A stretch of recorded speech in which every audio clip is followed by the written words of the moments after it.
ओम शांति 14/3/2024 प्रत्यह मुरली बाप दादा मधुबन।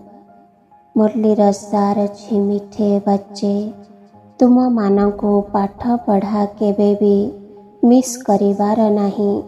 पाठ पढ़ा द्वारा ही वृत्ति स्कॉलरशिप मिली थाए। तेणु बाबांक द्वारा जो ज्ञान मिलुछि ताकु ग्रहण कर। प्रश्न रे बाबा कहिछन्ति, योग्य ब्राह्मण काहाकु कुहाजिव तांकर लक्षण सुनाओ। उत्तर रे बाबा कहिछन्ति, एक रे योग्य ब्राह्मण सिए जहांकर मुखरे बाबांकर गीत ज्ञान मुखस्थ होई रहिथिव। दुई रे जे अन्य मानंको निज समान कराउथिव। तीन रे अनेकंको ज्ञान धनर दान पुण्य करुथिव। चारि रे केबे हेले निज भितरे मतभेद रे आसु नथिव। पांच रे कौनसी देहधारींक प्रति तांकर बुद्धि आकर्षित हेउ नथिव।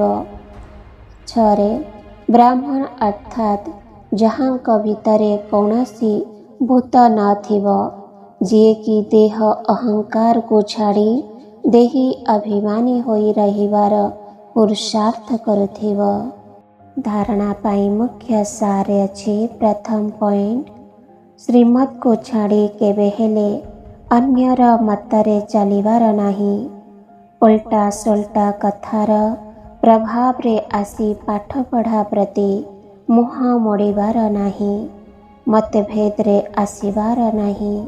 दुई रे निजको जांच करिबा को हेब जे मु केउठी किछि भूल करू नाही तो।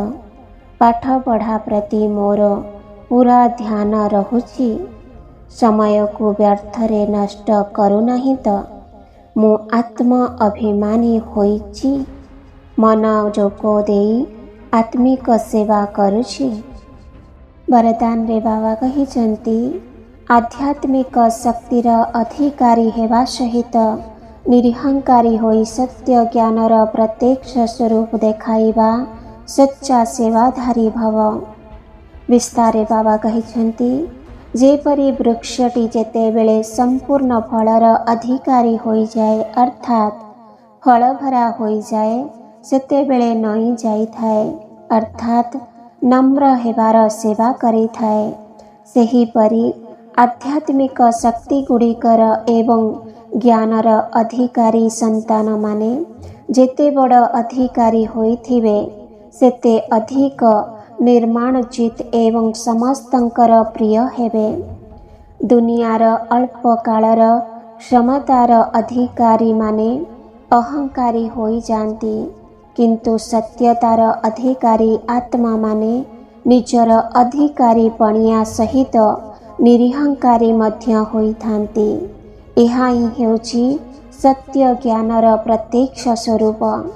सच्चा सेवाधारी आत्मा मानंकर मनोवृत्ति रे जेतिकी अधिकारी पणिया निशा रहिथिव, सेमानंकर बाणी रे सेतिकी नम्रता एवं स्नेह भरी रहिथिव।